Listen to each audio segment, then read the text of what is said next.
Gradient അക്കാഡമിയുടെ പുതിയൊരു ചോദ്യ paper discussion വീഡിയോയിലേക്ക് സ്വാഗതം. SCERTയുടെ മോഡൽ ചോദ്യ പേപ്പർ ഫിസിക്സ് സെറ്റ് സി ആണ് നമ്മൾ ഇന്ന് വർക്കൗട്ട് ചെയ്യാനായിട്ട് പോകുന്നത്. ഓൾറെഡി എയും ബിയും ഒക്കെ നമ്മൾ അപ്ലോഡ് ചെയ്തിട്ടുണ്ട്. അപ്പോൾ ആ ക്ലാസ്സുകൾ കാണാൻ വേണ്ടിയിട്ടും അതുപോലെ തന്നെ നമ്മൾ ഈ പറയുന്ന 10ാം ക്ലാസ്സിൻ്റെ ഫിസിക്സ്, കെമിസ്ട്രി, ബയോളജി, ഹിസ്റ്ററി, ജോഗ്രഫിയുടെ എല്ലാ ടോപ്പിക്കുകളുടെ ക്ലാസ്സുകളും ഇതിനോടകം തന്നെ നമ്മൾ അപ്ലോഡ് ചെയ്തിട്ടുണ്ട്. അപ്പോൾ അത് കാണാനായിട്ട് നമ്മുടെ ഓരോ സബ്ജക്റ്റിൻ്റെയും പ്ലേലിസ്റ്റുകളുണ്ട്. അപ്പോൾ ആ പ്ലേലിസ്റ്റ് നിങ്ങൾ പോയി കഴിഞ്ഞാൽ നിങ്ങൾക്കറിയാലോ, വീഡിയോയിൽ ചെന്നിട്ട് പ്ലേലിസ്റ്റ് സെർച്ച് ചെയ്താൽ മതി. അപ്പോൾ നിങ്ങൾക്ക് കറക്റ്റ് ഓർഡറിൽ എന്ത് ചെയ്യും, എല്ലാ ക്ലാസ്സുകളും കിട്ടുന്നതായിരിക്കും. അതുപോലെ തന്നെ ഈ പറഞ്ഞ എല്ലാ വിഷയങ്ങളുടെയും മോഡൽ ചോദ്യ പേപ്പർ നമ്മൾ ഓൾറെഡി അപ്ലോഡ് ചെയ്തുകൊണ്ടിരിക്കുകയാണ്. അപ്പോൾ ഇനി വരുന്ന ദിവസങ്ങളിൽ നമ്മൾ മാക്സിമം റിവിഷൻസും കൊണ്ടുവരുന്നതായിരിക്കും. അപ്പോൾ അതൊക്കെ കിട്ടാനായിട്ട് ചാനൽ എന്ത് ചെയ്യുക, സബ്സ്ക്രൈബ് ചെയ്യുക. സമയം കളയുന്നില്ല, നമ്മൾ നേരെ എന്ത് ചെയ്യുന്നു, ചോദ്യ പേപ്പറിലേക്ക് പോവുകയാണ്. അപ്പോൾ നമുക്ക് നോക്കാം. ചോദ്യ പേപ്പറിൽ നമുക്ക് ആദ്യത്തെ ചോദ്യം, when the number of turns of A solenoid, ഒരു സോളിനോയിഡിലെ നമ്പർ ഓഫ് ടേൺസ് എന്ന് പറയുന്നത് നമ്മൾ എന്ത് ചെയ്യുന്നു, ഇൻക്രീസ് ചെയ്ത് കഴിഞ്ഞാൽ flux in the solenoid increase ചെയ്യും എന്നതാണ് ഒന്നാമത്തെ സ്റ്റേറ്റ്മെന്റ് പറയുന്നത്. ശരിയാണ് അല്ലേ? ഈ പറയുന്ന കറണ്ട് കൂടുമ്പോഴത്തേക്ക്, ടേൺസിന്റെ എണ്ണം കൂടുമ്പോഴത്തേക്ക് അവിടെ ഉണ്ടാകുന്ന മാഗ്നറ്റിക് ഫ്ലക്സ് എന്ത് ചെയ്യും, ഇൻക്രീസ് ചെയ്യും. രണ്ടാമത്തെ സ്റ്റേറ്റ്മെന്റ് പറയുന്നത്, when the number of turns of a coil, number of turns of a coil in a solenoid carrying a current increases, the flux through a single turn of coil does not increase എന്ന് പറയുന്നത്. അപ്പോൾ പറഞ്ഞ എന്താണ്, ഒരു സോളിനോയിഡിന്റെ ഈ കാണുന്ന പോലെയുള്ള number of turns നമ്മൾ കൂട്ടിക്കഴിഞ്ഞാൽ മാഗ്നറ്റിക് ഫ്ലക്സ് കൂടും. പക്ഷേ എണ്ണം കൂടി എന്ന് പറഞ്ഞ് ഒരു ടേണിൽ നിന്നുണ്ടാകുന്ന മാഗ്നറ്റിക് ഫീൽഡിന്റെ അല്ലെങ്കിൽ ഫ്ലക്സിന്റെ അളവിന് മാറ്റം വരത്തില്ലെന്നാണ് പറഞ്ഞത്. സോ നിങ്ങൾക്ക് തന്നെ മനസ്സിലാവും ഇത് രണ്ട് സ്റ്റേറ്റ്മെന്റും ശരിയായിട്ടുള്ള സ്റ്റേറ്റ്മെന്റ് ആണ്. സോ സ്റ്റേറ്റ്മെന്റ് 1 ആൻഡ് സ്റ്റേറ്റ്മെന്റ് 2 ആറ് കറക്റ്റ് സ്റ്റേറ്റ്മെന്റ്. ഓക്കെ, അപ്പോൾ ഇതാണ് നമ്മുടെ കറക്റ്റ് ഉത്തരം എന്ന് പറയുന്നത്. Which of the following is the correct relationship when the phenomenon in columns P and Q are appropriately paired? Dispersion എന്ന് പറഞ്ഞു കഴിഞ്ഞാൽ എന്താണ്? അത് റെയിൻബോ ആയിട്ട് ബന്ധപ്പെട്ടിരിക്കുന്നു എന്ന് ചോദിച്ചോ, അതോ പാത്ത് ഓഫ് ലൈറ്റ് ആണോ, blue colour of the sky ആണോ, പെർസിസ്റ്റൻസ് ആണോ, സ്കാറ്ററിംഗ്, ടിൻഡൽ എഫക്റ്റ് ആണ് ചോദിച്ചിട്ടുള്ളത്. സോ അപ്പോൾ ഡിസ്പേർഷൻ ഇവിടെ തന്നിട്ടുള്ള ഏറ്റവും അനുയോജ്യമായിട്ടുള്ള ഉത്തരവ് എന്ന് പറയുന്നത് റെയിൻബോ തന്നെയാണ് അല്ലേ? കാരണം path of the light visible ആവുന്നത് എന്തിനാണ്? അത് ടിൻഡൽ എഫക്റ്റിലാണ്. Blue colour of the sky എന്ന് പറഞ്ഞു കഴിഞ്ഞാൽ എന്താണ്? സ്കാറ്ററിംഗിലാണ്. പെർസിസ്റ്റൻസോ വിഷനുമായി ബന്ധപ്പെട്ട ഒന്നും തന്നെ ഇവിടെ തന്നിട്ടില്ല. അപ്പോൾ എ എന്ന് പറയുന്ന ഒന്ന് തന്നെയാണ്. അപ്പോൾ എ എന്ന് പറയുന്ന ഒന്ന് തന്നെയാണെന്ന് പറയുന്ന രണ്ട് ഓപ്ഷൻസ് ഉണ്ട്. ബി എന്ന് പറയുന്നത് എന്താണ്? 3 ആണ്. സോ സി ആണ് നമ്മൾ ഇവിടുത്തെ കറക്റ്റ് ഉത്തരവെന്ന് പറയുന്നത്. ഓക്കെ, അടുത്ത മൂന്നാമത്തെ ചോദ്യം, how many hours does an appliance of power 1000 watt work to use 1 kilowatt hour of electrical energy? അപ്പോൾ എന്താണ് ചോദിച്ചിട്ടുള്ളത്? 1000 വാട്ട് പവർ ഉള്ള ഒരു ഉപകരണം 1 കിലോവാട്ട് അവർ എനർജി കൺസ്യൂം ചെയ്യാൻ വേണ്ട സമയം എത്രയെന്നാണ്. അപ്പോൾ ഇത് കോൺസെപ്റ്റിൽ നിന്ന് അല്ലെ മനസ്സിലാക്കിയ ഒരു കുട്ടിക്ക് മാത്രമേ എന്ത് ചെയ്യാൻ പറ്റത്തുള്ളൂ, ഈ ഉത്തരം എഴുതാൻ പറ്റത്തുള്ളൂ. സംഭവം സിമ്പിൾ ആണ് അല്ലേ? ആലോചിച്ച് നോക്കടാ. എന്താണ് 1 കിലോവാട്ട് അവർ എന്ന് വെച്ച് കഴിഞ്ഞാൽ 1 കിലോവാട്ട് പവർ 1 മണിക്കൂറും ഉണ്ട്. അപ്പൊ ഇവിടെ തന്നിട്ടുള്ള 1000 വാട്ട് എന്ന് വെച്ചാൽ എന്താണ്? അത് 1 കിലോവാട്ട് തന്നെ അല്ലേ? അപ്പോൾ 1 കിലോവാട്ട് എന്ന് പറയുന്നത് ഉപയോഗിക്കാൻ എത്ര മണിക്കൂർ വേണം? 1. അപ്പോൾ 1 അവർ ആണ് എന്തെന്ന് പറയുന്നത് ഇവിടുത്തെ ഉത്തരവ് എന്ന് പറയുന്നത്. അതായത് 1000 വാട്ട് പവറുള്ള ഒരു ഉപകരണം 1 മണിക്കൂർ പ്രവർത്തിക്കുമ്പോൾ അത് കൺസ്യൂം ചെയ്യുന്ന എനർജിയാണ് എന്ത്? 1 കിലോവാട്ട് അവർ. അപ്പൊ ഇവിടെ ഉപകരണത്തിന്റെ പവർ 1000 അല്ലേ? അപ്പൊ അത് എത്ര മണിക്കൂർ പ്രവർത്തിച്ചാലും 1 കിലോവാട്ട് അവർ ആവത്തുള്ളൂ. 1 മണിക്കൂർ പ്രവർത്തിക്കണം. സോ 1 അവർ ആണ് ഇവിടുത്തെ ഉത്തരവ് എന്ന് പറയുന്നത്. Choose the correct statement associated with the wheel and axle mechanism from the following. Wheel and ആക്സിലുമായി ബന്ധപ്പെട്ട കറക്റ്റ് ഇതാണ് ചോദിച്ചിട്ടുള്ളത്. അപ്പൊ നമുക്കറിയാം വീല് അല്ലേ, അതിന്റെ കൂടൊപ്പം നടുക്കായിട്ട് ഇങ്ങനെ വരുന്നതാണ് എന്തെന്ന് പറയുന്നത്? ആക്സില് എന്ന് പറയുന്നത്. Mechanical advantage is greater than 1 അല്ലേ? കാരണം നമ്മുടെ എഫേർട്ട് കുറയ്ക്കാനാണല്ലോ വീൽ ആൻഡ് ആക്സിൽ ഉപയോഗിക്കുന്നത്. അപ്പോൾ മെക്കാനിക്കൽ അഡ്വാൻറ്റേജ് എന്തായാലും ഒന്നിനേക്കാളും കൂടുതലായിരിക്കും. അത് ശരിയാണ്. Work done by the effort and work done by the load are equal. അതെ, വർക്ക് ഗെയിൻ ഒന്നും തന്നെ ഇല്ലെന്ന് പറയുന്നുണ്ട് സിമ്പിൾ മെഷീൻസിൽ. അപ്പോൾ അത് ശരിയാണ്. Effort arm is shorter than the load arm. അപ്പോൾ ഇതാണല്ലോ എഫേർട്ട് ആം എന്ന് പറയുന്നത്, ഇതാണല്ലോ ലോഡ് ആം എന്ന് പറയുന്നത്. അപ്പോൾ എഫേർട്ട് ആം ലോഡ് ആമേക്കാളും ഷോർട്ട് ആണോ? അല്ല, ലോങ് ആണ്. അപ്പോൾ ഇത് തെറ്റായിട്ടുള്ള സ്റ്റേറ്റ്മെന്റ് ആണ്. The radius of the wheel is larger and the radius of the axle is smaller അല്ലെ? ഈ റേഡിയസ് വലുത്, ഈ റേഡിയസ് ചെറുത്. അപ്പോൾ ഇതും ശരി. അപ്പോൾ 1, 2, 4 ശരി. അപ്പോൾ 1, 2, 4 വരുന്നത് ഏതാണ്? ഓപ്ഷൻ ബി ആണ് നമ്മുടെ കറക്റ്റ് ഉത്തരം എന്ന് പറയുന്നത്. സെക്ഷൻ ബിയിലോട്ട് നമുക്ക് നോക്കാം. ഇവിടെ എന്താ പറഞ്ഞിരിക്കുന്നത്? A and B are 2 walls. എയും ബിയും 2 ചുവരുകളാണ്. The distance between them is 28 meter. അവർക്കിടയിലുള്ള ദൂരം 28 മീറ്റർ ആണ്. A person claps at a position marked X. X എന്ന് മാർക്ക് ചെയ്തിട്ടുള്ള പൊസിഷനിൽ ഒരാൾ നിന്ന് എന്ത് ചെയ്യുവാണ്? ക്ലാപ്പ് ചെയ്യുകയാണ്. The distance from the wall A to X. A എന്ന് പറയുന്ന വാളിൽ നിന്നും ഈ ആൾ നിൽക്കുന്നത് വരെയുള്ള ദൂരം എന്ന് പറയുന്നത് 10.5 മീറ്റർ ആണെങ്കിൽ ചോദ്യം, which wall produce the first echo that can be clearly heard by the person? അപ്പോൾ നമുക്ക് ഇവിടുന്ന് ഒരു മാർക്കിൻ്റെ ചോദ്യമാണ്. അപ്പോൾ തന്നെ ഒരുപാട് സംഭവമൊന്നുമില്ല, ലോജിക്ക് ചെയ്യാൻ പറ്റും. എടാ ഈ എ എന്ന് പറയുന്ന വോളിലോട്ട്, അപ്പോൾ ഇയാൾ ക്ലാപ്പ് ചെയ്യുമ്പോഴത്തേക്കും രണ്ട് വശങ്ങളിലോട്ടും ശബ്ദം പോകും. പക്ഷേ എക്കോ കേൾക്കാൻ പറ്റുന്നത് എപ്പോഴെന്ന് ചോദിച്ചു കഴിഞ്ഞാൽ നമുക്കറിയാം എക്കോ കേൾക്കാൻ വേണ്ട മിനിമം ദൂരം എന്ന് വെച്ചാൽ 17.5. ഇവിടെ 10.5 അല്ലേ ഉള്ളൂ. അപ്പോൾ ഇവിടെ നിന്നുള്ള കേൾക്കത്തില്ല, ഇത് എക്കോ ആവത്തില്ല. അപ്പോൾ എക്കോ കേൾക്കണമെങ്കിൽ ഇവിടെ നിന്നാണ് ബി എന്ന് പറയുന്ന വാളിൽ നിന്നായിരിക്കും എക്കോ കേൾക്കുന്നത്. അടുത്ത ചോദ്യം പറഞ്ഞിരിക്കുന്നത് എന്താണ്? How much time will it take to hear the first echo of the clap? സമയം എത്ര ഇതാണ് ചോദിച്ചിട്ടുള്ളത്. അപ്പോൾ നമുക്കറിയാം അല്ലെ എന്താണ് വെലോസിറ്റി എന്ന് പറഞ്ഞു കഴിഞ്ഞാൽ ഡിസ്റ്റൻസ് ബൈ ടൈം. പക്ഷേ എക്കോ കേട്ടിട്ട് വരുമ്പോൾ അങ്ങോട്ട് പോയിട്ട് ഇങ്ങോട്ട് വരുന്നതുകൊണ്ട് ഇവിടെ 2 ടൈംസ് ഓഫ് ഡിസ്റ്റൻസ് എടുക്കുന്നതാണ് നല്ലത്. അങ്ങനെയാണെങ്കിൽ ഇവിടെ നമുക്ക് വേണ്ടത് എന്താണ്? ടൈമാണ്. ഇപ്പോൾ ടൈം എന്ന് വെച്ചാൽ അപ്പോൾ എന്തായിരിക്കും? 2d/v ആയിരിക്കും. അപ്പോൾ 2d/v ആയിരിക്കും. അപ്പോൾ ഇവിടെ നമുക്ക് 2d വേണം. അപ്പോൾ നമുക്ക് ഡിസ്റ്റൻസ് എന്ന് പറഞ്ഞു കഴിഞ്ഞാൽ എത്രയാണ്? മിനിമം എക്കോ കേൾക്കാനുള്ള ഡിസ്റ്റൻസ് എന്ന് പറഞ്ഞു കഴിഞ്ഞാൽ 28 നിന്ന് 10.5 കുറച്ച് കഴിഞ്ഞാൽ നമുക്ക് എത്ര തന്നെ കിട്ടും? 17.5 തന്നെ കിട്ടും. സോ ഇവിടുത്തെ ടൈം എന്ന് പറഞ്ഞു കഴിഞ്ഞാൽ എത്രയായിരിക്കും? 2 × 17.5 ഡിവൈഡഡ് ബൈ വെലോസിറ്റി എത്ര തന്നിട്ടുണ്ട്? 350 എന്ന് തന്നിട്ടുണ്ട്. സോ ഇവിടെ ടൈം എന്ന് പറയുന്നത് എത്ര വരും? 0.1 സെക്കൻഡ്. സോ 0.1 സെക്കൻഡാണ് ഇവിടുത്തെ ഉത്തരം എന്ന് പറയുന്നത്. ടൈം തന്നെ അല്ലേ ചോദിച്ചിട്ടുള്ളത്? ഹൗ മച്ച് ടൈം, അത് തന്നെ. അടുത്ത 6ാമത്തെ ചോദ്യം എ ഓർ ബി ഓപ്ഷൻ ഉണ്ട്, നോക്കിയിട്ട് വേണം എഴുതാൻ. വിച്ച് ഓഫ് ദ ഫോളോയിങ് അല്ല, following lenses are given to you. ഈ പറയുന്ന ലെൻസസ് നിങ്ങൾ തന്നേക്കാണ്. ഒരു convex lens 100 centimetre focal length, ഒരു concave lens 100 centimetre focal length, convex lens 10 centimetre focal length, concave lens 10 centimetre focal length. Select the suitable lens for the objective and the eyepiece to construct a telescope and justify your answer. Telescope ആണ്. അപ്പോൾ ടെലസ്കോപ്പിന്റെ figure ഒന്ന് മനസ്സിലോട്ട് കൊണ്ടുവന്നേ. Telescope എങ്ങനെയാണ് ഇരിക്കുന്നത്? നമ്മുടെ കണ്ണിതാണെങ്കിൽ നമ്മുടെ അടുത്തൊരു lens ഉണ്ടാകുമല്ലോ, നമ്മൾ അതിനെ എന്ത് വിളിക്കും? ഐ പീസ് എന്ന് വിളിക്കും. നമ്മളെക്കാൾ ദൂരെയുള്ളൊരു ലെൻസ് ഉണ്ടാകുമല്ലോ, ആ ദൂരെയുള്ള ലെൻസ് നമ്മൾ എന്ത് വിളിക്കും? ഒബ്ജക്റ്റീവ് എന്ന് വിളിക്കും. എൻ്റെ ക്ലാസ് കേട്ട കുട്ടികളാണ് നിങ്ങളെങ്കിൽ ഞാൻ പറഞ്ഞിട്ടുണ്ട്. ടെലസ്കോപ്പ് എന്തിനാണ് ഉപയോഗിക്കുന്നത്? ദൂരെയുള്ളതിനെ വലുതായി കാണും, അത് തന്നെയാണ് കോഡ്. അപ്പോൾ ദൂരെയുള്ള ലെൻസ് വലിയ ലെൻസ് ആയിരിക്കും. അപ്പോൾ ഇവിടെ നമ്മളെക്കാൾ ദൂരെയുള്ള ലെൻസ് ഏതാണ്? ഒബ്ജക്റ്റീവ്, അത് വലുതായിരിക്കും. അപ്പോൾ അതിൻ്റെ ഫോക്കൽ ലെങ്ത് കൂടുതലായിരിക്കും. അപ്പോൾ ഫോക്കൽ ലെങ്ത് എന്തായിരിക്കും? കൂടുതലായിരിക്കും. അപ്പോൾ ഫോക്കൽ ലെങ്ത് കൂടുതലുള്ള കോൺവെക്സ് ലെൻസ് ഏതാണ് ഇവിടെ തന്നിട്ടുള്ളതിൽ? ഇതാണ് അല്ലേ. കോൺകേവിന് ഇപ്പം തന്നെ നമുക്കങ്ങ് വെട്ടിക്കളയാം, കാരണം കോൺകേവ് ഇല്ലല്ലോ. അപ്പോൾ ഈ പറയുന്നതാണ് നമ്മുടെ ലെൻസ് എന്ന് പറയും. അപ്പോൾ നോക്കിയേ, നമുക്കിവിടെ എന്താ കിട്ടുന്നത്? അപ്പോൾ കോൺവെക്സ് ലെൻസ് വിത്ത് ഫോക്കൽ ലെങ്ത് 100 സെന്റിമീറ്ററിന് നമ്മൾ എന്തായിട്ട് ഉപയോഗിക്കും? നമ്മൾ ഇതിനെ ഒബ്ജക്റ്റീവായിട്ട് ഉപയോഗിക്കും. ഒബ്ജക്റ്റീവായിട്ട് ഉപയോഗിക്കും. 10 സെന്റിമീറ്റർ വരുന്ന ഇതിന് നമ്മൾ എന്തായിട്ട് ഉപയോഗിക്കും? ഐ പീസ് ആയിട്ട്. ഓക്കെ, ഇത് നമ്മൾ എന്തായിട്ട് ഉപയോഗിക്കും? ഒബ്ജക്റ്റീവായിട്ട് ഉപയോഗിക്കും. നമ്മൾ ഈ പറയുന്നതിന് എന്തായിട്ട് ഉപയോഗിക്കും? ഐ പീസ് ആയിട്ട് യൂസ് ചെയ്യും. ഇതാണ് സംഭവം. കാരണം ജസ്റ്റിഫൈ ചെയ്യുന്ന എന്തിനാണ്? നമുക്ക് ഈ പറയുന്ന ദൂരെയുള്ള ഒബ്ജക്റ്റിനെ നമുക്ക് എന്ത് ചെയ്യണം? ഫോക്കസ് ചെയ്ത് ഇങ്ങോട്ട് കൊണ്ടുവരണം. അപ്പോൾ നമുക്കതിന് വേണ്ട എന്താണ്? ലാർജ് ഫോക്കൽ ലെങ്ത് ഉള്ള ലെൻസാണ്. അതുകൊണ്ടാണ് അങ്ങനെ നമ്മൾ ചെയ്തത്. ഓക്കെ ആണല്ലോ. അടുത്ത് ബിയിലോട്ട് പോയാലോ. കോമ്പൗണ്ട് മൈക്രോസ്കോപ്പ് ആണ് ഇവിടെ ചോദിച്ചിട്ടുള്ളത്. നേരെ ഓപ്പോസിറ്റ് അല്ലേ. കോമ്പൗണ്ട് മൈക്രോസ്കോപ്പ് എന്ന് പറയുമ്പോൾ നേരെ ഓപ്പോസിറ്റ്. അതായത് നമ്മുടെ ഈ പറയുന്ന കണ്ണിനടുത്തുള്ളത് വലുതും മറ്റത് എന്തായിരിക്കും? ചെറുതുമായിരിക്കും. ചോദ്യം പക്ഷെ അതല്ലല്ലോ. Where must an object be placed with reference to the objective lens. ഒരു കോമ്പൗണ്ട് മൈക്രോസ്കോപ്പിൽ ഒബ്ജക്റ്റീവ് എന്ന് വെച്ചാൽ അറിയാമല്ലോ, നമ്മൾ ഈ പറയുന്ന എന്താണ് ഒബ്ജക്റ്റീവ് എന്ന് വെച്ചാൽ ഒബ്ജക്റ്റിന്റെ അടുത്തിരിക്കുന്ന ലെൻസ്. ഈ പറയുന്ന ഒബ്ജക്റ്റിന്റെ അടുത്ത ലെൻസ് എന്തായിരിക്കും? കുറച്ച് ചെറുതായിരിക്കും.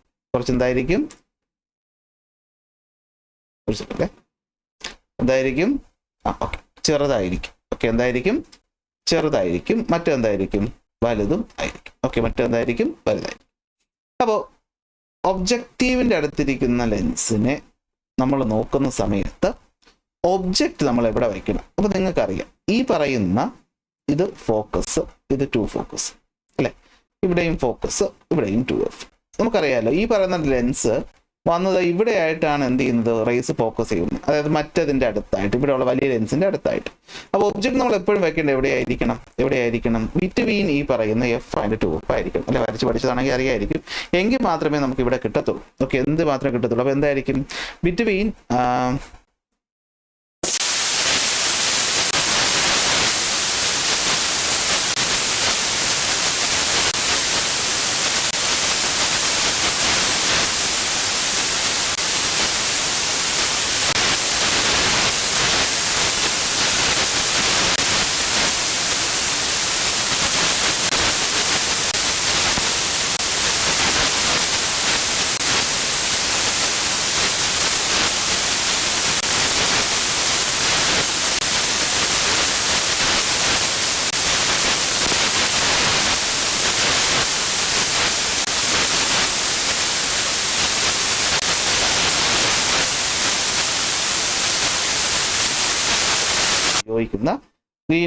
ഉപയോഗിക്കുന്ന പ്രവർത്തികളിലൂടെ ഉണ്ടാകുന്ന ഗ്രീൻ ഹൗസ് ഗ്യാസിന്റെ അളവിനെയാണ് നമ്മൾ എന്ത് വിളിക്കുന്നത്?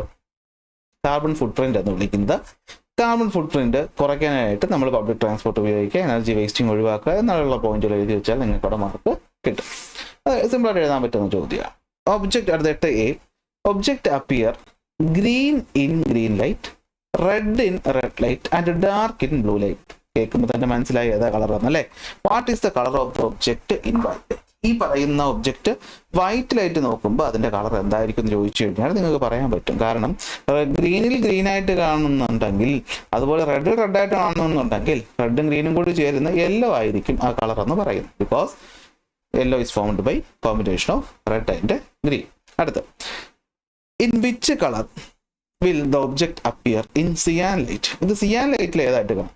അപ്പൊ സിയാൻ എന്ന് വെച്ചാൽ നമുക്കറിയാം അല്ലെ, റെഡ് ഗ്രീന് ബ്ലൂ, റെഡ് ഗ്രീനും കൂടെ ചേരുമ്പോൾ യെല്ലോ, റെഡും ബ്ലൂവും കൂടെ ചേരുമ്പോഴത്തേക്കും മജന്ത, ഗ്രീനും ബ്ലൂവും കൂടെ ചേരുമ്പോഴാണ് സിയാൻ.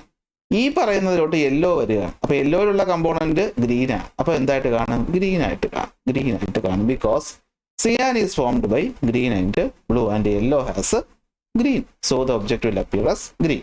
അടുത്ത്, white light is passed through a magenta filter. അപ്പൊ വൈറ്റ് ലൈറ്റ് വരിക, എന്ത് വരികയാണ്? വൈറ്റ് ലൈറ്റ് വരിക. അത് ആദ്യം കടന്നു പോവുകയാണ് എന്തിലൂടെ? ഒരു മജന്ത ഫിൽറ്ററിലൂടെ. എന്നിട്ട് ആ വരുന്ന ലൈറ്റ് എന്തിലൂടെ കടന്നു പോവുകയാണ്? അതൊരു യെല്ലോ ഫിൽറ്ററിലൂടെ കടന്നു പോവുകയാണ്. Okay, and finally through a red filter. അവസാനം എന്തിലൂടെ കടന്നു പോവുകയാണ്? ഒരു റെഡ് ഫിൽറ്ററിലൂടെ കടന്നു പോവുകയാണ്. അങ്ങനെയല്ലേ? White light pass through a magenta filter, then through a yellow filter and finally through a red filter and projected on a white wall. ഇത് എന്തിലോട്ട് പോവുകയാണ്? ഒരു വൈറ്റ് കളർ വാളിലേക്ക് പോവുകയാണെങ്കിൽ which colour of light will pass through the magenta filter? മജന്തയിലൂടെ കടന്നു പോകുന്ന ഏതായിരിക്കും? വൈറ്റ് ലൈറ്റിൽ നിന്നും മജന്ത കടത്തിവിടുന്ന കളറുകൾ എന്ന് പറയുന്നത് കളേഴ്സ് എന്നല്ല ചോദിച്ചിരിക്കുന്നത്. അപ്പൊ ഏതൊക്കെ ആയിരിക്കും? റെഡും ബ്ലൂവിനെയും കടത്തിവിടും. അടുത്ത്, which colour will fall on the white wall? White വാളിൽ ഫാൾ ചെയ്യുന്ന കളർ ചെയ്യും. അപ്പോൾ റെഡും ബ്ലൂവും കൂടെ യെല്ലോയിൽ വരുമ്പോഴത്തേക്കും യെല്ലോയിൽ റെഡ് മാത്രമേ ഉള്ളൂ. അപ്പോൾ റെഡ് വരും. റെഡിലൂടെ കടന്നു പോകുന്നത് കൊണ്ട് തന്നെ ഇവിടെ കിട്ടുന്ന ഉത്തരം എന്ന് പറയുന്നത് എന്തായിരിക്കും? റെഡ് തന്നെ ആയിരിക്കും. Only red will pass through the colour that appear on the white wall will be red. മറ്റേ സംഭവം ഏതാണ്? നമ്മുടെ കോമ്പോസിറ്റ് കളർ, കോംപ്ലിമെന്റ് കളറൊക്കെ ഒന്ന് ഓർത്ത് വെച്ച് കഴിഞ്ഞാൽ ചെയ്യാൻ പറ്റുന്നൊരു ചോദ്യം. അടുത്തിവിടെ ഇവിടെ കാണുന്ന, ഇപ്പോൾ ആദ്യം തന്നെ നമ്മൾ ഈ പറയുന്ന കമ്മ്യൂട്ടേറ്ററിലോട്ട് നോക്കണം. ഇതെന്താണ്? ഇതൊരു സ്പ്ലിറ്റ് റിംഗ് കമ്മ്യൂട്ടേറ്റർ ആണ്. നമുക്ക് കറണ്ട് ഇങ്ങോട്ട് കിട്ടുകയാണ് അല്ലെ? Which form of electricity is obtained in the external circuit when the armature of the device rotate? Justify the answer. ഏതായിരിക്കും? DC ആയിരിക്കും കിട്ടുന്നത്. Because the split ring commutator changes AC in the armature to DC. If the armature is kept stationary and the field magnet is rotated, what form of electricity will be obtained in the external circuit? What is the reason?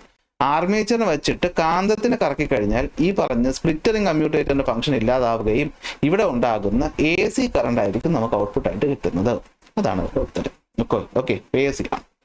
അടുത്ത, transformer without any power loss is operating at 240 volt. അപ്പോൾ ഇവിടെ എന്തൊക്കെ തന്നിട്ടുണ്ട്? ഈ പറയുന്ന power of the voltage of the primary തന്നിട്ടുണ്ട്. എത്രയാണ്? 240 volt. അടുത്ത, 3000 turns in primary. Number of turns in the primary തന്നിട്ടുണ്ട്. എത്രയാണ്? Number of turns in primary തന്നിട്ടുണ്ട്. എത്രയാണ്? 3000. Okay, number of turns in secondary. Number of turns in the secondary തന്നിട്ടുണ്ട്. എത്രയാണ്? 750. What is the voltage across secondary? Voltage in the secondary VS by VP is equal to NS by NP എന്ന് വെച്ച് നമുക്ക് ചെയ്യുമ്പോഴത്തേക്കും NS into എന്താണ്? VP by എന്താണ്? VS ചെയ്യുമ്പോൾ നമുക്ക് കിട്ടും അല്ലേ? കിട്ടൂലേ? കിട്ടും. എത്ര കിട്ടും? NS എന്ന് പറയുമ്പോഴത്തേക്കും എത്രയാണ്? 750 ഇൻറ്റു പ്രൈമറിയുടെ വോൾട്ടേജ് എത്ര? 240 ബൈ എത്രയാണ്? 3000 ചെയ്യുമ്പോൾ നമുക്ക് ഉത്തരം എന്ന് പറയുന്നത് 60 വോൾട്ട് എന്ന് കിട്ടും. ദ്രഡം 60 വോൾട്ട് എന്ന് കിട്ടും. ഓക്കെ, അടുത്ത, power in the secondary is 480. What is the primary current? അപ്പോൾ പ്രൈമറി പവർ എന്ന് പറയുന്നത് 480 വാട്ട് ആണെങ്കിൽ പ്രൈമറി കറണ്ട് എത്ര? അപ്പോൾ ഇത് കണ്ടുപിടിക്കാൻ നമുക്കറിയാം. പവർ എന്ന് പറഞ്ഞു കഴിഞ്ഞാൽ വോൾട്ടേജ് ഇൻറ്റു കറണ്ട്. അപ്പോൾ voltage in the primary into current in the primary ചെയ്യുമ്പോൾ വോൾട്ടേജ് കിട്ടും. നമുക്കറിയാമല്ലോ പവർ തന്നിട്ടുണ്ട്. എത്രയാണ്? പവർ തന്നിട്ടുണ്ട് 480 ആണ്. അങ്ങനെയാണെങ്കിൽ ഈ പറയുന്ന എന്ത് കണ്ടുപിടിക്കാനായിട്ട് നമുക്ക് ഈ പറയുന്ന എന്താണ്? നമ്മുടെ പ്രൈമറി കറണ്ടിലെ കണ്ടുപിടിക്കാനുള്ളത്. പ്രൈമറി കറണ്ട് IP എന്ന് പറഞ്ഞു കഴിഞ്ഞാൽ എത്രയായിരിക്കും? IP എന്ന് പറഞ്ഞു കഴിഞ്ഞാൽ എന്തായിരിക്കും? പവർ ബൈ വോൾട്ടേജ് ആയിരിക്കും. പവർ എത്രയാണ്? പവർ 480 ബൈ വോൾട്ടേജ് എത്രയാണ്? 240. അപ്പോൾ രണ്ടും കൂടെ വെട്ടി പോകുമ്പോൾ നമുക്ക് കറണ്ട് എന്ന് പറഞ്ഞാൽ എത്ര കിട്ടും? 2 ആംപിയർ എന്ന് കിട്ടും. എത്ര കിട്ടും? 2 ആംപിയർ എന്ന് കിട്ടും. ഓക്കെ, അടുത്ത ചോദ്യം, 11ാമത്തെ ചോദ്യം. The important part of a safety fuse is fuse wire. Properties of fuse wire: low melting point, suitable amperage must be used to എഴുതാം. Situations that could lead to excess current that causes the fuse wire to melt. Short circuit, overload. എഴുതി വെച്ചാൽ അവിടെ ഉത്തരം കിട്ടും. Okay, അടുത്ത ചോദ്യം, 12ാമത്തെ ചോദ്യം. 12ാമത്തെ ചോദ്യം എന്താ പറയുന്നത്? Distance between A compression and the adjacent refraction of a sound wave is 17.5 centimeter. This wave takes 2 seconds to travel a distance of 1400 meter. What is the wavelength of the wave? What is the frequency of the wave? ആണ് നമുക്ക് എന്ത് ചെയ്തിട്ടുള്ളത്? ചോദിച്ചിട്ടുള്ളത്. അപ്പോൾ നമുക്കറിയാം, ഒരു വേവിനെ സംബന്ധിച്ചിടത്തോളം ഈ പറയുന്നതാണ് കംപ്രഷൻ, ഈ ദൂരോട്ടുള്ളതാണ് റെയർഫ്രാക്ഷൻ, വീണ്ടും ഉള്ളത് കംപ്രഷൻ, വീണ്ടും ഉള്ളത് റെയർഫ്രാക്ഷൻ. ഇവിടെ പറഞ്ഞിട്ടുള്ളത് എന്താണെന്ന് വെച്ച് കഴിഞ്ഞാൽ ബിറ്റ്വീൻ കംപ്രഷൻ ആൻഡ് അഡ്ജസന്റ് റെയർഫ്രാക്ഷൻ, ഒരു അടുത്തുള്ള കംപ്രഷൻ റെയർഫ്രാക്ഷൻ തമ്മിലുള്ള ദൂരം എന്ന് പറയുന്നത് 17.5. ഓക്കെ, ചോദിച്ചിട്ടുള്ളത് വേവ് ലെങ്ത് ആണ്. പക്ഷെ നമുക്കറിയാം വേവ് ലെങ്ത് എന്ന് വെച്ചാൽ അഡ്ജസന്റ് കംപ്രഷനുകളോ അഡ്ജസന്റ് റെയർഫ്രാക്ഷനോ തമ്മിലുള്ള ദൂരമാണ്. അതായത് ഇത്രയും ദൂരമാണ് ചോദിച്ചിട്ടുള്ളത്. അപ്പോൾ ഈ ദൂരം 17.5 ആണെങ്കിൽ ഇതും 17.5. അങ്ങനെയാണെങ്കിൽ നമുക്ക് അവിടുത്തെ വേവ് ലെങ്ത് എന്ന് പറയുന്നത് എത്രയായിരിക്കും? 17.5 × 2 അഥവാ എത്രയെന്ന് എടുക്കാൻ പറ്റും? 35 സെന്റിമീറ്റർ എടുക്കാനായിട്ട് പറ്റും. ഓക്കെ, പക്ഷെ വേവ് ലെങ്തിന്റെ യൂണിറ്റ് മീറ്റർ ആയതുകൊണ്ട് തന്നെ നമുക്കത് 0.35 മീറ്റർ എന്ന് എഴുതാം. ഓക്കെ, വേവ് ലെങ്തിന്റെ unit metre, S unit. Frequency ചോദിച്ചിട്ടുണ്ട്. അപ്പോൾ നമുക്കറിയാം ഈ ഫ്രീക്വൻസി എന്ന് പറഞ്ഞാലും ഈ റിലേഷൻ V = F λ ആണല്ലോ നമ്മുടെ റിലേഷൻ. അപ്പോൾ ഫ്രീക്വൻസി കണ്ടുപിടിക്കണമെങ്കിൽ നമുക്ക് എന്ത് വേണം? P/λ വേണം. അപ്പോൾ വെലോസിറ്റി വേണം. വെലോസിറ്റിക്കാണ് ഇവിടെ തന്നിട്ടുള്ളത്. എന്താണ്? 1400 മീറ്റർ ദൂരം ഈ വേവ് സഞ്ചരിക്കും 2 സെക്കൻഡ്. അപ്പോൾ വെലോസിറ്റി എന്ന് പറയുന്നത് എത്രയായിരിക്കും? 1400ന്റെ പകുതിയായിട്ടുള്ള 700 മീറ്റർ പെർ സെക്കൻഡ് ആയിരിക്കും. അങ്ങനെയാണെങ്കിൽ ഫ്രീക്വൻസി എന്ന് പറഞ്ഞു കഴിഞ്ഞാൽ B ആയിട്ടുള്ള 700 എത്രയാണ്? 0.35 ആണ്. സോ ഇവിടുത്തെ ഫ്രീക്വൻസി എന്ന് പറയുന്നത് 2000 ഹെഡ്സ് ആയിരിക്കും. എത്രയായിരിക്കും? 2000 ഹെഡ്സ് ആയിരിക്കും. ഓക്കെ അല്ലേ? ഓക്കെ, അടുത്ത 13ാമത്തെ ചോദ്യം. An object placed in front of a lens produces an erect image. Magnification 1/2 ആണ്. അപ്പോൾ മാഗ്നിഫിക്കേഷൻ 1/2 എന്ന് വെച്ച് കഴിഞ്ഞാൽ നിങ്ങൾക്കറിയാം height of the image by height of the object ആണ് 1/2 എന്ന് പറയുന്നത്. അങ്ങനെയാണെങ്കിൽ what is the height of the object? Height of the object compare to height of the image. Height of the object 2ഉം height of the image 1 അല്ലേ? അപ്പോൾ height of the object ഇതിനെ വെച്ച് നോക്കുമ്പോൾ എന്തായിരിക്കും? ഡബിൾ ആയിരിക്കും, ഇരട്ടി, 2 ടൈംസ് ആയിരിക്കും. അതുകൊണ്ടാണ് അര വന്നത്. Okay, draw the image formation in this case. അപ്പോൾ ഇമേജ് ഫോർമേഷൻ വരയ്ക്കണം. എങ്ങനെ വരയ്ക്കും? ഇവിടെ ഇറക്റ്റ് ഇമേജ് ആണ് ഉണ്ടായിട്ടുള്ളത്, എന്നാൽ മാഗ്നിഫിക്കേഷൻ എന്ന് പറയുന്നത് പകുതിയുമാണ്. ഇറക്റ്റ് ഇമേജ് ആണ് ഉണ്ടായിട്ടുള്ളത്, പക്ഷെ മാഗ്നിഫിക്കേഷൻ എന്ന് വെച്ചാൽ അരയാണ്. അപ്പോൾ ഈ ലെൻസ് അങ്ങോട്ട് വരച്ചു വെച്ചാൽ പോരെ? നമ്മൾ ഒബ്ജക്റ്റിനെ ഇവിടെ വെച്ച് കഴിഞ്ഞാൽ വരുന്നു, തട്ടിപ്പോകുന്നു, തിരിച്ചു വരുന്നു, തട്ടിപ്പോകുന്നു, ഈ കുഞ്ഞു ഭാഗത്തായിട്ട് ഒരു കുഞ്ഞ് ഇമേജ് ഉണ്ടാവും അല്ലേ? അതായത് ഒബ്ജക്റ്റ് എന്ന് പറയുന്നത് എന്തായിരിക്കും? വലുതും, ഇമേജ് എന്ന് പറയുന്നത് ചെറുതും. അപ്പോഴാണല്ലോ മാഗ്നിഫിക്കേഷൻ അര വരുന്നത്. അപ്പോൾ കോൺകേവ് ലെൻസിന്റെ ഇമേജ് ഫോർമേഷൻ ആണ് ഇവിടെ വരയ്ക്കേണ്ടത്. അപ്പോൾ എങ്ങനെ മനസ്സിലാക്കി ഞാൻ കോൺകേവ് ആണെന്ന്? മാഗ്നിഫിക്കേഷൻ അര. ഇവിടെ ഇറക്റ്റ് ഇമേജ് എന്ന് പറഞ്ഞപ്പോൾ തന്നെ എനിക്ക് മനസ്സിലായത് വെർച്വൽ ഇമേജ് ആണെന്നുള്ളത്. 2 വെർച്വൽ ഇമേജ് ലെൻസ് നമ്മൾ പഠിച്ചിട്ടുള്ളൂ. ഏതൊക്കെയാണ്? ഒന്ന്, ഈ പറയുന്ന കോൺവെക്സ് ലെൻസിന്റെ കേസ്. കോൺവെക്സിൽ ഫോക്കസിനും അതുപോലെ തന്നെ ഒബ്ജക്റ്റിന് ഇടയിൽ വെച്ച് കഴിഞ്ഞാൽ, പക്ഷെ നമുക്ക് ഇവിടെ കിട്ടുന്നത് ഇങ്ങോട്ടാണ് ഇമേജ് കിട്ടുന്നത്. ഇതെന്താണ്? ലാർജ് ഇമേജ് ആണ്. മാഗ്നിഫിക്കേഷൻ 1നേക്കാളും വലുതായിരിക്കും. അപ്പോൾ പിന്നെ വെർച്വലായിട്ട് കിട്ടുന്ന 1നേക്കാളും ചെറുത് വരുന്ന കേസ് ഇതല്ലേ? അങ്ങനെയാണ് ഇതാണെന്ന് ഞാൻ മനസ്സിലാക്കി. നിങ്ങളും അതുപോലെ മനസ്സിലാക്കുമെന്ന് ഞാൻ വിശ്വസിക്കുന്നു. 14ാമത്തെ ചോദ്യം. What is the distance to the near point of a healthy human eye? 25 centimetre. How does this distance change from a person suffering from presbyopia? Reduces അല്ലേ? പ്രസ്ബയോപ്പിയ എന്ന് പറയുമ്പോൾ കുറയും. അല്ലെങ്കിൽ ഓൾഡ് ഏജ് ഹൈപ്പർ മെട്രോപ്പിയ എന്ന് പറയത്തില്ല, ലോങ് സൈറ്റ്. അപ്പോൾ നമ്മൾ near point vision 25നേക്കാളും മുന്നോട്ട് പോവുകയാണ്. പവർ ഓഫ് അക്കോമഡേഷൻ എന്ന് പറയുന്നത് എന്തായിരിക്കും? ഈ ഒരാളെ സംബന്ധിച്ചിടത്തോളം കുറവായിരിക്കും. ഓക്കെ, ഡിഫക്റ്റ് പഠിച്ച ഒരാൾക്ക് സിമ്പിളായിട്ട് എഴുതാൻ പറ്റുന്ന ചോദ്യം. ഓക്കെ, ഇവിടെ ഒരു ചോദ്യം കണ്ടാൽ തന്നെ അറിയാം. ഷോർട്ട് അല്ലേ? നമ്മൾ ഓടി എത്തുന്നില്ല, അതായത് ഈ പറഞ്ഞ ലെൻസിനടുത്തോട്ട് എത്തുന്നില്ല. എന്താണത്? ഷോർട്ട് സൈറ്റ് ആണ് കേട്ടോ, ഷോർട്ട് സൈറ്റ് ആണ്. What is the far point of the individual with this defect? ഈ പറയുന്ന ഇൻഡിവിജ്വലിന് ഫാർ പോയിന്റ് വിഷൻ എവിടെയായിരിക്കും? ഫാർ പോയിന്റ് ഇൻഫിനിറ്റിയിലായിരിക്കും? ഇല്ല, ഷോർട്ട് സൈറ്റ് ആകുമ്പോൾ നമുക്ക് ദൂരെയുള്ളതാണ് വ്യക്തമായിട്ട് കാണാൻ പറ്റാത്തത്. അപ്പോൾ ഇൻഫിനിറ്റി അല്ല, എന്നാൽ 25 അല്ല. പിന്നെ certain distance from the I ആണ് കറക്റ്റ് ഉത്തരം. റീസൺ ഫോർ ദ ഡിഫക്ട് എന്തായിരിക്കും? ഒന്ന്, നമ്മുടെ കണ്ണിന്റെ ലെൻസിന്റെ പവർ കൂടിയതായിരിക്കും, അല്ലെങ്കിൽ നമ്മുടെ ഐബോളിന്റെ ദൂരം എന്ന് പറഞ്ഞ് എന്തായിട്ടുണ്ടാവും? കൂടിയിട്ടുണ്ടാവും. ഐബോൾ വലുതായിട്ടുണ്ടാവും, അതുകൊണ്ടാണ് ഇതുണ്ടാവുന്നത്. ഡിഫക്റ്റ് കറക്റ്റ് ചെയ്യാനായിട്ട് നമ്മളോട് എന്തുകൊണ്ട് വെച്ചാൽ അത് ഒരു കോൺകേവ് ലെൻസ് കൊണ്ട് വെച്ച് കൊടുത്താൽ മതി അല്ലേ? നമ്മൾ എന്തുകൊണ്ട് വെച്ച് കൊടുത്താൽ പവർ കൂടിയതല്ലേ? അപ്പോൾ പവർ കുറയ്ക്കാൻ ഓപ്പോസിറ്റ് ആയിട്ടുള്ള കോൺകേവ് ലെൻസിനെ കൊണ്ടുവന്ന് വെച്ച് കഴിഞ്ഞാൽ നമ്മുടെ ആ കാര്യം നടക്കും. അടുത്ത observe the figure showing a conductor connected to the battery and placed between the magnetic poles north south. What is the direction of the force in the conductor? നോക്കട്ടെ, നോർത്ത് ടു സൗത്ത് കറണ്ട് വന്നിരിക്കുന്നത് ഇവിടുന്ന് ഇങ്ങോട്ട്. അപ്പോൾ എൻ്റെ നേരെ, അപ്പോൾ വിരൽ മുകളിലോട്ട്. അപ്പോൾ എങ്ങോട്ടായിരിക്കും? upward. Which law? Fleming's left hand rule. Explain why the conductor is moving in this direction. അത് എഴുതിയാൽ മതി. ഓക്കെ, കാരണം എന്താണ്? പ്ലേസ് ദ എന്താണ് left hand, the thumb will the forefinger point in the direction of the magnetic field, third finger point in the direction of the current, mutually perpendicular ആയിട്ട് വയ്ക്കണം. അപ്പോൾ thumb point ചെയ്യുന്ന ഡയറക്ഷനിലോട്ടായിരിക്കും force പോകുന്നത്. Why the conductor is moving എന്ന് ചോദിച്ചാൽ വേണമെങ്കിൽ നിങ്ങൾക്ക് ഇങ്ങനെ എഴുതാം. എന്താണ്? A current carrying conductor placed in a magnetic field will experience a force because a current carrying conductor is also acting like a magnet. So there is a force between these two magnets. That is the reason എന്ന് എഴുതി വെച്ചാലും കുഴപ്പമില്ല. Correct ഉത്തരം ഇതങ്ങ് എഴുതി വെച്ചാൽ മതി. രണ്ടെന്ന് എഴുതിയാലും മാർക്ക് വീഴും. ഓക്കെ, 16ാമത്തെ ചോദ്യം. കണ്ടക്ടർ എ ബി എന്ന് പറയുന്നത് ഒരു ലൂപ്പ് പോലെ ബെൻഡ് ചെയ്ത് വെച്ചിട്ടുണ്ട്. രണ്ട് എൻഡ് കണക്ട് ചെയ്തിട്ടുണ്ട്. What is the direction of the magnetic field formed around the conductor at the point A and B? എയിൽ എങ്ങനെയായിരിക്കും ഉണ്ടാകുന്നത്? ഇങ്ങനെയായിരിക്കും ഉണ്ടാകുന്നത്. കറണ്ട് ഇങ്ങനെയല്ലേ പോകുന്നത്? പോസിറ്റീവ് നെഗറ്റീവിലോട്ടല്ലേ പോകുന്നത്. അപ്പോൾ ഇങ്ങോട്ടാണ് കറണ്ട് പോകുന്നത്. അപ്പോൾ കറങ്ങി വരുമ്പോൾ ഇവിടെ നിന്ന് ഇങ്ങോട്ടാണ് കറണ്ട് വരുന്നത്. മുകളിലോട്ട് പോകുമ്പോഴത്തേക്ക് നമ്മൾ എന്ത് ചെയ്യും? തമ്പ് പോയിന്റ് ചെയ്യും. കൈ ഇങ്ങനെ മടക്കുമ്പോൾ ഇങ്ങനെ അല്ലേ, ഇങ്ങനെ കറങ്ങാന്ന് വെച്ച് കഴിഞ്ഞാൽ എന്താണ്? ഇങ്ങനെ കറങ്ങാന്ന് വെച്ച് കഴിഞ്ഞാൽ എന്താണ്? ആൻറ്റി ക്ലോക്ക് വൈസ് അല്ലേ. ഇങ്ങനെ ആയിരിക്കും മൂവ് ചെയ്യും, ആൻറ്റി ക്ലോക്ക് വൈസ്. ഇവിടെ ആണെങ്കിലോ കൈ ഇങ്ങനെ നിറച്ച് ഇങ്ങനെ മടക്കി ഇങ്ങോട്ടായിരിക്കും അല്ലേ, ക്ലോക്ക് വൈസ്. അപ്പോൾ എയിൽ ക്ലോക്ക് വൈസ്, ബിയിൽ anti clockwise. Explain how will you determine the direction of the magnetic field when the current passing through the conducting loop? എന്തായിരിക്കും? റൈറ്റ് ഹാൻഡ് തമ്പ് റൂൾ അങ്ങ് എഴുതി വെച്ചാൽ മതി. ഓക്കെ, നമുക്കവിടെ കിട്ടും. Okay, right hand thumb rule എഴുതി വെച്ചാൽ മതി. എ എന്ന് പറയുന്ന പോയിന്റ് നമ്മൾ കൈ വെച്ചിട്ട് തമ്പിൻ്റെ കറണ്ട് ഡയറക്ഷൻ പോയിന്റ് ചെയ്തിട്ട് ഫിംഗേഴ്സ് കേൾ ചെയ്യുന്ന ഡയറക്ഷൻ ഇതാണ്. അപ്പോൾ ഇങ്ങോട്ടാണ്.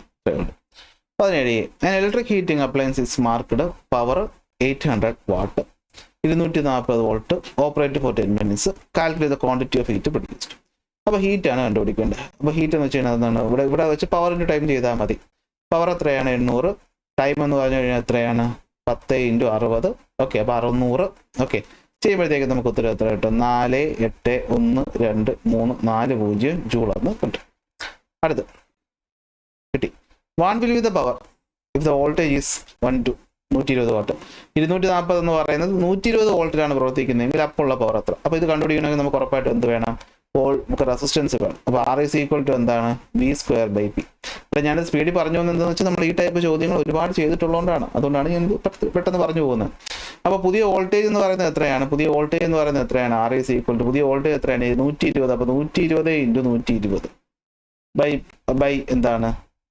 പവർ. ഓക്കെ, പവർ വേണം. ഏത് പവർ? അപ്പോൾ ഇവിടെ 120 അല്ല. അതാണ് തെറ്റ് ആവേശം. ഓക്കെ, അപ്പോൾ സംഭവം എന്താണ്? ഇവിടെ ഓക്കെ. അപ്പോൾ നമുക്കിവിടെ റെസിസ്റ്റൻസ് കണ്ടുപിടിക്കണമെങ്കിൽ നമുക്ക് എന്ത് ചെയ്യണം? ഡിവൈസിന് മാറ്റം വരുന്നില്ലല്ലോ. അപ്പോൾ ആദ്യം തന്നിട്ടുള്ള കേസ് വെച്ചിട്ടാണ് നമ്മളിവിടെ റെസിസ്റ്റൻസ് കണ്ടുപിടിക്കാൻ പോകുന്നത്. അപ്പോൾ ആദ്യത്തെ കേസിൽ പവർ 800, വോൾട്ടേജ് 240. അപ്പോൾ അവിടുത്തെ റെസിസ്റ്റൻസ് എന്ന് പറഞ്ഞാൽ എത്രയായിരിക്കും? 240 ഇൻറ്റു എന്താണ്? 240 ബൈ എത്രയാണ്?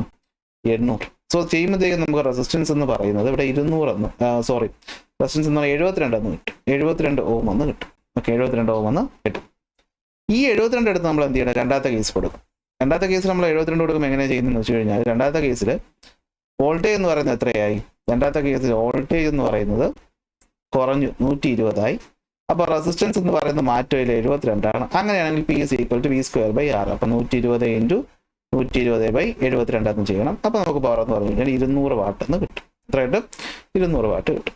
ഈ ടൈപ്പ് നമ്മൾ പഠിപ്പിച്ചപ്പോഴും ചെയ്തിട്ടുണ്ട്. അത് ഈ ടൈപ്പ് ചോദ്യം നിങ്ങൾ എന്തായാലും പരീക്ഷയ്ക്ക് പ്രതീക്ഷിച്ചു, ഉറപ്പായിട്ട് വരും. അടുത്ത ഒരു ഹീറ്റിംഗ് അപ്ലയൻസിൽ 1000 വാട്ട് 230 വോൾട്ട് എന്ന് മാർക്ക് ചെയ്തിട്ടുണ്ട്. അതിൻ്റെ അർത്ഥം എന്താണ്?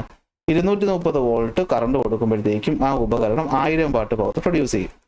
What will be the resistance of this case? Resistance എത്രയായിരിക്കും? R is equal to V²/P. 230 × 230 by എന്താണ്? 1000 ചെയ്യുമ്പോഴത്തേക്ക് നമുക്ക് റെസിസ്റ്റൻസ് എന്ന് പറയുന്നത് ഇവിടെ 52.9 ഓം എന്ന് കിട്ടും. 52.9 ഓം എന്ന് കിട്ടും.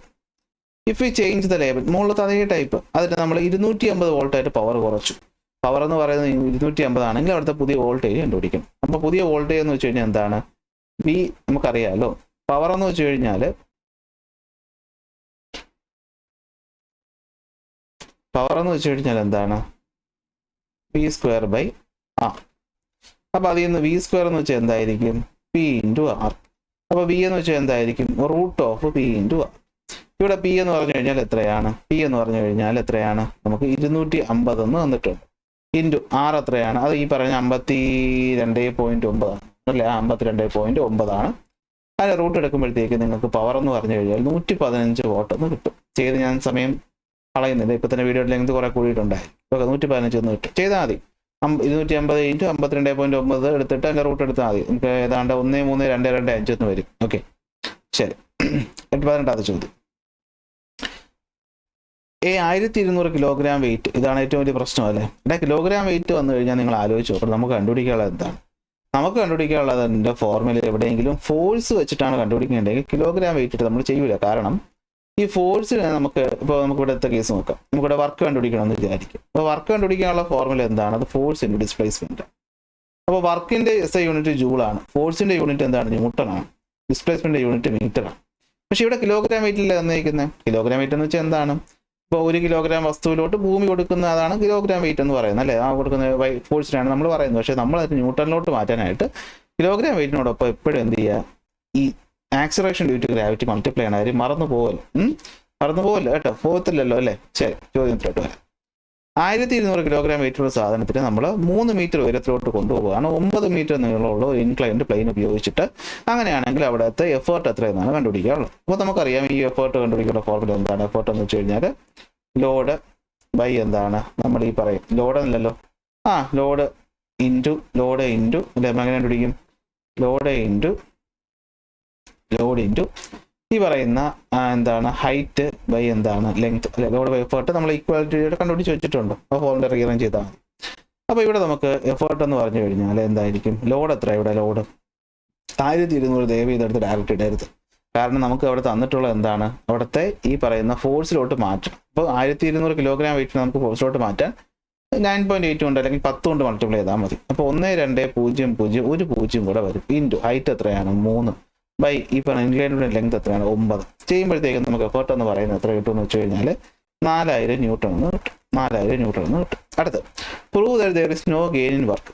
ഗെയിൻ ഇൻ വർക്ക് ഇവിടെ ഇല്ല എന്ന് പ്രൂവ് ചെയ്യണം. അത് നമ്മൾ എന്ത് ചെയ്താൽ മതി? നമ്മൾ 2 വർക്ക് കണ്ടുപിടിച്ചാൽ മതി. അപ്പോൾ നമുക്കറിയാം ഇൻക്ലൈൻഡ് പ്ലെയിനിൽ ഉപയോഗിച്ച വർക്ക് എന്ന് വെച്ചാൽ എന്തായിരിക്കും? അവിടുത്തെ ഫോഴ്സ് എത്രയാണ്? 4000 1 2 3 ഇൻറ്റു അവിടുത്തെ ഡിസ്റ്റൻസ് എത്രയാണ്? 9 അല്ലേടാ? 9. അപ്പോൾ എത്ര കിട്ടും? 1 9 2 2 3 32. അപ്പം 36,000 ജൂളെന്ന് കിട്ടും. ഇനി നമ്മൾ സ്ട്രൈറ്റ് പൊക്കുമ്പോൾ വർക്ക് എത്രയാണ്? അവിടുത്തെ ഫോഴ്സ് എത്രയായിരിക്കും? അവിടുത്തെ ഫോഴ്സ് എന്ന് വെച്ചാൽ 12000 എന്ന് വെച്ചാൽ അത്രയല്ലേ? അവിടുത്തെ വെയിറ്റിന് ഇങ്ങനെ പൊക്കാല്ലേ പറഞ്ഞേക്കുന്നത്. ഇൻറ്റു കൊണ്ടുപോകേണ്ട ദൂരം എത്രയാണ്? 3. അപ്പോൾ എത്രയായിരിക്കും? അത് 36,000 ജൂളെന്ന് കിട്ടും. സോ രണ്ടിടത്തെയും വർക്ക് സെയിം ആയതുകൊണ്ട് വർക്ക് അവിടെ എന്ത് ചെയ്തിട്ടില്ല? വർക്ക് അവിടെ ഗെയിൻ സംഭവിച്ചിട്ടില്ല എന്ന് നമുക്ക് പറയാനായിട്ട് പറ്റും.